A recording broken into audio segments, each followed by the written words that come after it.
Hi there. So we're looking once again at increasing or decreasing the solubility of a salt, and we've got three questions here.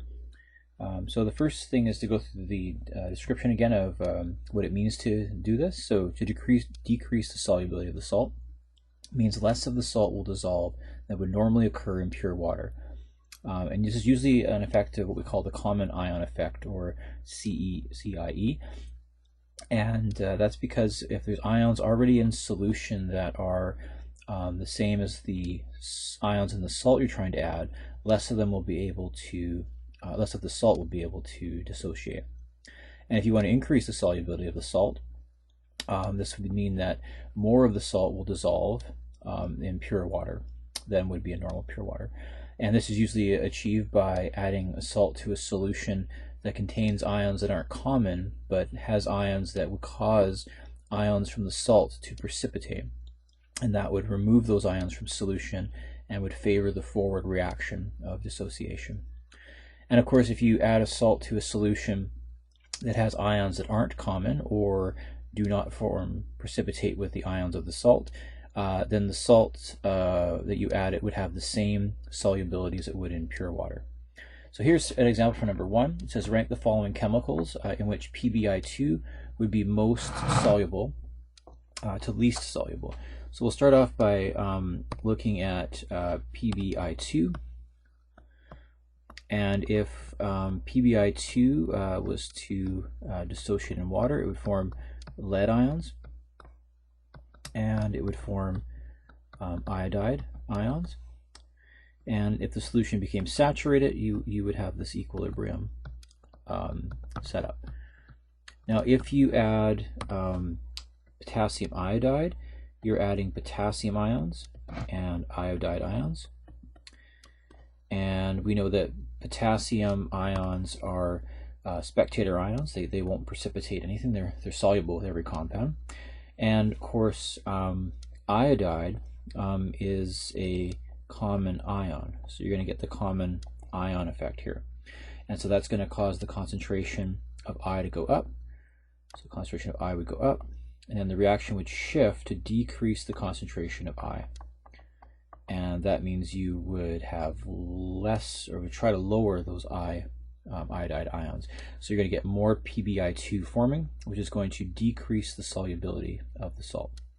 So this is going to cause a decrease in the solubility. If you put NaF in, that's going to give you sodium ions, which are spectator ions, and fluoride ions, which are also spectator ions. So both these ions are going to have no impact on any of the ions in solution. So this particular solution would just be like having pure water, putting PbI2 into it. And of course, if you put silver nitrate in, you're going to get silver ions, and you're going to get nitrate ions. Now we know that nitrate is soluble with everything, so the nitrates would have no effect. But the silver ions, they actually have low solubility with iodide, which is going to cause a precipitate of silver and iodide to form silver iodide. So that's going to decrease the concentration of the iodide ions, forcing more of the PbI2 to be dissociated. So this would increase the solubility. So the compound that is most, so compound that makes PbI2 most soluble would be the AgNO3,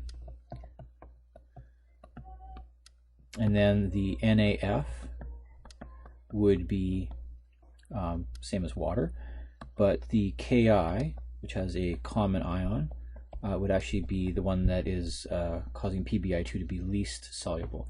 So I guess the order would be as that one. If we look at our second question here, you can read that, and if you want to pause the video, you could try to answer that question. Okay, so very similar to the last one, the K plus and I minus That's going to be common ion effect, as is this one. This would be common ion effect. So you're going to get magnesium and 2 iodides.